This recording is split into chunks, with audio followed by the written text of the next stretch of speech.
Your shabby clothes just got an upgrade with that fancy wine spill. Lucky you. It was my soon-to-be mother-in-law who said this after drenching me with her glass of wine. Does she think such rudeness is acceptable? She has no idea. I won't let her forget this. I'm Avery, a 25-year-old single office worker working as a clerk in a mid-sized company. I enjoy my job. It's fulfilling, and I have great relationships with my coworkers. I've been thinking of continuing to work, even after getting married. I'll take maternity leave when I have kids, and then return to work once things settle down. Recently, marriage started to feel more like a reality in my future. You see, I was recently proposed to by Dave, my boyfriend of 2 years. That night, at a restaurant with a beautiful night view, I spent time suspiciously watching Dave, unusually quiet and restless. At a scenic lookout later, he was still acting odd, constantly looking around and sighing. I couldn't stand the awkwardness anymore and blurted out, "Hey, are you proposing?" You know, after 2 years together, you just know these things. I'll never forget the look on his face at that moment. He turned red as a tomato, moving his mouth like he wanted to say something. I thought he might pass out from lack of oxygen. I told him, "Take a deep breath." Then, as if he'd made up his mind, he pulled out a ring. Will you marry me? He proposed. Wow.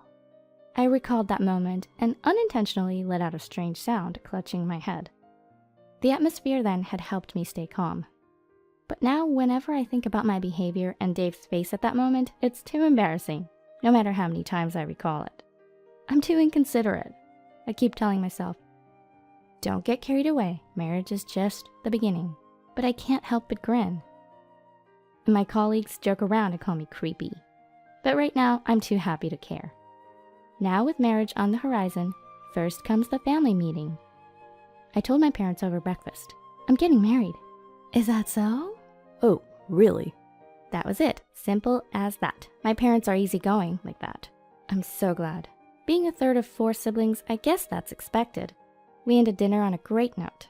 Now the problem is Dave's family. When we announced our engagement, they immediately wanted to meet me at their home. I was hesitant and wondering, should I go? But Dave reassured me. They can wait until the family meeting, he said. I was afraid they might insist I visit them. But honestly, I'm intimidated by the idea of going to Dave's house. After all, Dave is the son of a wealthy family.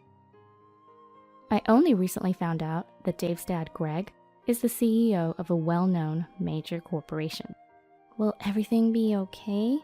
I asked, worried. His response was not reassuring, his face filled with anxiety. Our family is pretty unique, you know. How so? Like I mentioned before, Dad's company, which was started by my great-grandfather, is quite a big one.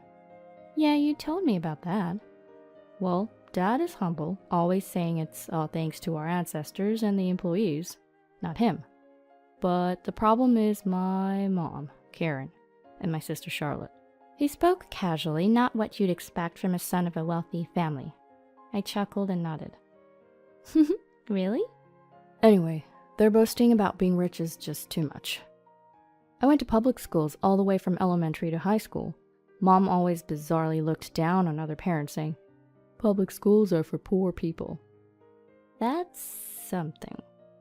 Elementary middle school was one thing, but the high school was a slightly higher level public school, which I chose because I liked it. Fortunately, I had good friends and never faced any nastiness. But among the parents, they all talked about how my mother was crazy. It was so embarrassing. What did Karen do? At a PTA meeting, she apparently blurted out to the other parents, "You all are just plain and simple commoners." Oh. I'm just a plain and simple commoner myself. Suddenly, I felt really uneasy. He continued.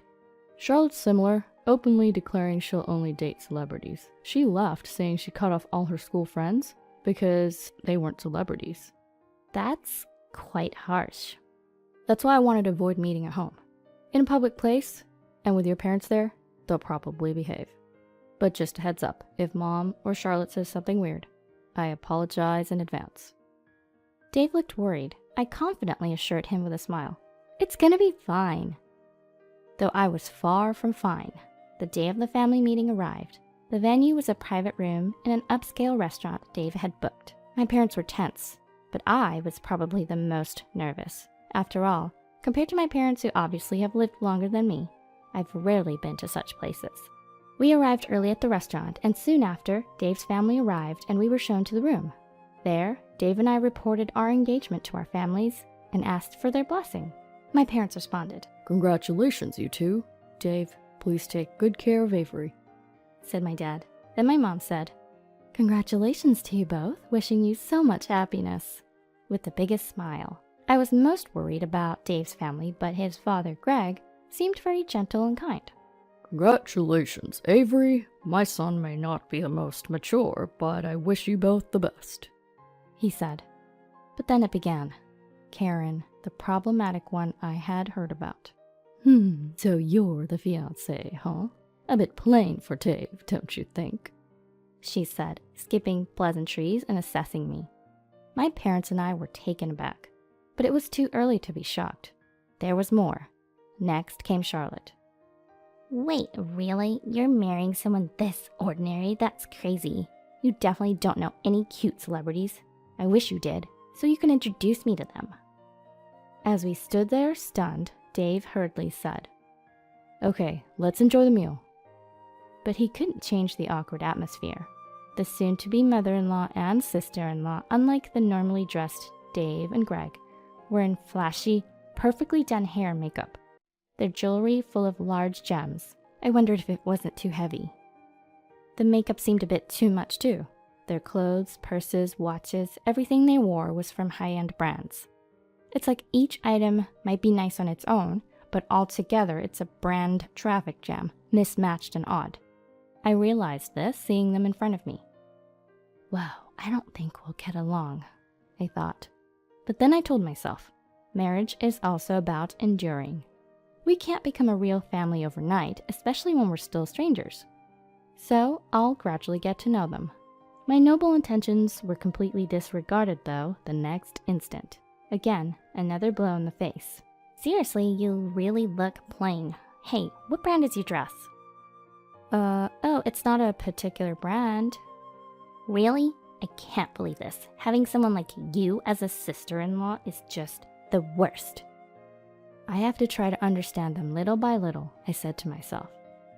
"You definitely don't look like you have money. Maybe you're after Dave's money. I wonder if the neighbors will mistake you for a maid every time you visit. How dreadful." Breathe. "Hey Dave, maybe you should reconsider. Find someone more celebrity-like, and maybe someone who can introduce me to a cute celebrity. That would make a better sister-in-law." Exactly, Charlotte's right. Look at this face. It screams poor, doesn't it? This is too much. In this battlefield of endless attacks, peace is impossible. In the corner of my eye, I could see my increasingly displeased parents, and even Greg frowning. Dave's face was redder than the time he proposed. He must be furious, but trying so hard not to lose his temper. But even more red-faced were the two in front of me. I thought there was wine, and indeed, Karen and Charlotte had almost drained all the expensive wine. And they were ordering more. Complete drunks. I've never heard the company name. Being a clerk there is just hilarious. I wish they could explain what was so funny about it. According to Dave, Charlotte's current social status is helping with housework. An endangered species, huh? But why do they scorn me, someone who actually works? Karen kept up her tone. "How much do you make? Surely not less than 10K. It would be hilarious if your salary was that low. As for my husband's monthly income..." Oh, I won't say it. Don't want you to go in shock. Oh. What's with that laugh? Is that how celebrities laugh nowadays? I couldn't move my gaze from them. Dave, sensing this, tried to stop his mom and Charlotte, but the drunken rampage couldn't be stopped. Then the drunks exploded at their peak. "We don't need a sister-in-law like this. Call off the marriage," Charlotte said, holding a full glass of wine. Karen also lifted her wine glass, and then, "What kind of poor family are you from? Unbelievable. Unbelievable. I can't let my precious son marry someone like you. I'm not approving this marriage," she shouted. "What?" I exclaimed in surprise. Right after, I felt something drip from my hair. Huh? It was wine. Karen and Charlotte had thrown wine at my face. The scent of wine spread throughout the room, followed by a deafening silence. After that silence... Cool, look, Avery, your cheap clothes now look fancy, thanks to the high-end wine. Lucky you. Oh, that's true. Such a waste to use expensive wine on a gold digger like you. The laughter of Karen and Charlotte filled the room. What are you doing, you two? Dave slammed the table, his face bright red, but the two nonchalantly continued drinking. How rude of you two. Apologize to Avery. Greg shouted, pale with anger, but they were unaffected. That's when my mom, who was wiping me off, yelled, "Stop this nonsense! Apologize to Avery!" All of a sudden, Mom's sudden outburst actually worsened the atmosphere. After an uncomfortable silence, my dad put his hand on my shoulder. Let's go home, Avery. We'll talk about what to do next with Dave later. Yeah. I couldn't stay there any longer. Looking at my wine-stained dress, I felt like crying. Avery, sorry. I'm so sorry about... Dave began to apologize, but his words were drowned out. Ha! Leave already. Poor commoners should go home, Charlotte said. The moment I heard that, my dad, who was pulling me, stopped and slowly turned around, stared down with a fierce gaze. Charlotte's face showed a hint of panic. That's the kind of presence my dad has, not allowing any backtalk. What's wrong? Got something to say?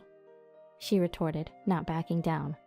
To her, Dad chuckled and said, This is more of a warning or advice, not that you'll believe it, but I'll say it anyway. What? Do you know how much resentment you've accumulated from people around you? Huh? What are you talking about? I can sense a lot of nasty spirits gathering around you two. Whether they are living spirits or thoughts, I don't know. But you're surrounded by something dark. Huh? What are you talking about? Don't make up crap like that. You think I'd believe that? I'm not asking you to believe me. When something unusual happens, then you'll feel it's convincing. That's all. Something unusual? Charlotte panicked while Dad continued. I can't tell if it'll be an illness or some misfortune, but the results will show soon enough. I've saved many people with this ability of mine. I know many who regretted not listening to my advice and came crying later. Now, let's see what will happen to you two. If it were just those words, Charlotte and Karen wouldn't have believed him. They would have dismissed it as nonsense. But Dad's face, his intense look, and heavy tone turned their faces pale. You're joking, right? I'm real as the wine you threw at Avery. I shouldn't be giving advice to people who treated Avery horribly.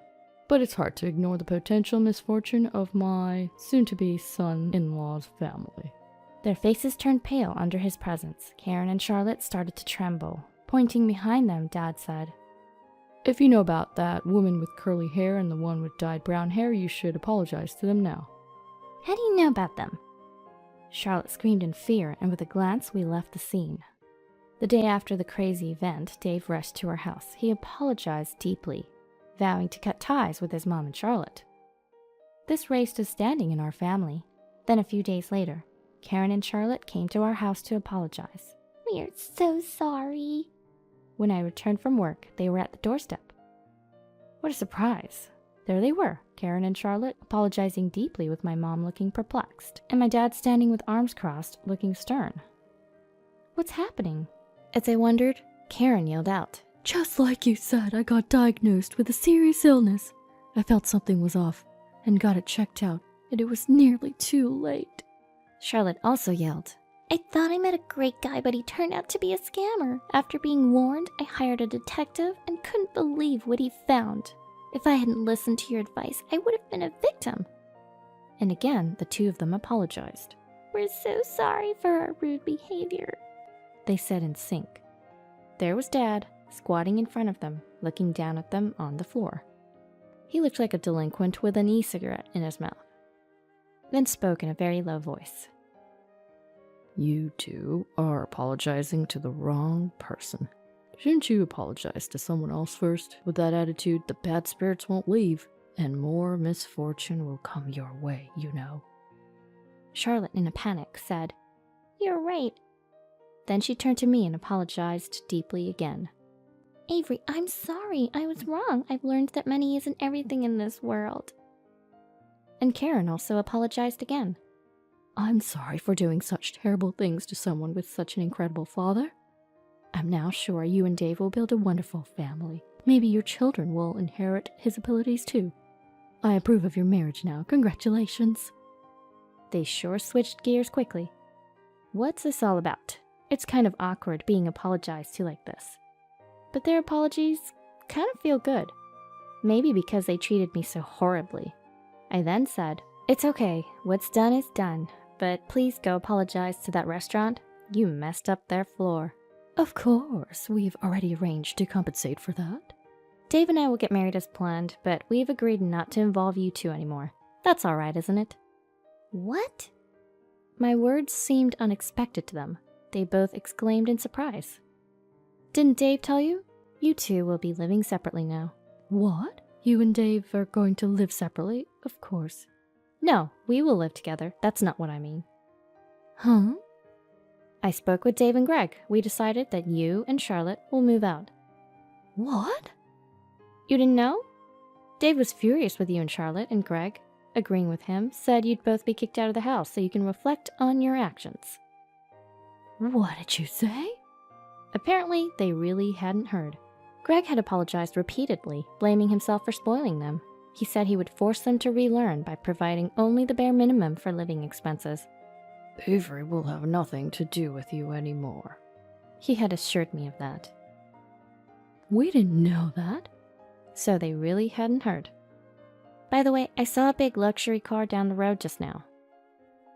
Oh, that's our car. The driver should be waiting inside. It drove off after dropping off some luggage. What? Karen rushed out to the street in panic. There were 2 large duffel bags and a letter. Karen read the letter frantically and then collapsed. What's wrong, Mom? What did it say? Charlotte snatched the letter, and her eyes widened as she read. What? You will live at this address from now on? Where the heck is this? It's 3 bus stops away. Bus? What? They couldn't believe what was happening. The letter instructed them to live at the given address. I looked it up on my phone. Oh, it was quite an old building, an old apartment to put it mildly. Oh, here are the keys to your new home, and some living expenses. That's it? This won't even last half a day. To me, it seemed like a decent amount, enough to live for several months. They were screaming about it not lasting half a day, and Charlotte also collapsed. We couldn't let them sit there forever. In their dazed state, I called a cab, told the driver the destination, and sent them off. They were too stunned to resist. Just before the cab drove off. You better reflect on your lives. If not, the evil spirits will cause more trouble. Wouldn't want your illness to linger or to remain boyfriendless, right? Dad said. Their faces turned even paler. And they kept shaking their heads vigorously, like bobblehead dolls. Later, the 2 of them were apparently living in the old apartment screaming and half crying. Despite begging Greg and Dave, they were turned away at the door. Apparently, they quickly ran out of the money they were given, still clinging to their old, lavish lifestyle. It's hard to suddenly adapt to a commoner's life. Will they ever truly change? Charlotte was young. She should just get a job and not look down on her commoner colleagues. As for me, I got married to Dave. I'm not fond of flashy weddings, so we just had a small garden reception with family and close friends. Even so, dressed in my wedding gown, my parents shed tears of joy, and Dave praised me, saying I looked beautiful. I was as content as could be. Married life has its ups and downs, but we're happily married and doing well. Dave and I share the same views on money, so I have no worries at all. And then we were blessed with a baby. When I went back home after giving birth, I suddenly remembered and asked Dad. By the way, Dad? I didn't know you had a 6th sense. Hey, is there anything around me? I've had terrible shoulder pain lately. Don't they say spirits tend to cling to the left shoulder? I was a bit worried. To my question, Dad just laughed. What are you talking about? I don't have powers like that. Your shoulder pain is probably just from nursing. Huh? But what happened to those 2 was exactly as you said. That was just a coincidence. It's normal for people to get sick or have boyfriend troubles. Well, the fraudster thing was a crazy coincidence, I admit. Really? But at the restaurant you mentioned a woman with curly hair and one with dyed brown hair, and they seemed to know what you meant. Then, as if he couldn't hold it in anymore, Dad burst out laughing. There's so many women with curly and dyed brown hair, you know. Oh, so that means... It was clear those two were quite disliked. They probably had many women with burnt hair and dyed hair in their minds. I was stunned to see Dad laughing so hard, and the baby in my arms was smiling like an angel, seemingly amused by Dad.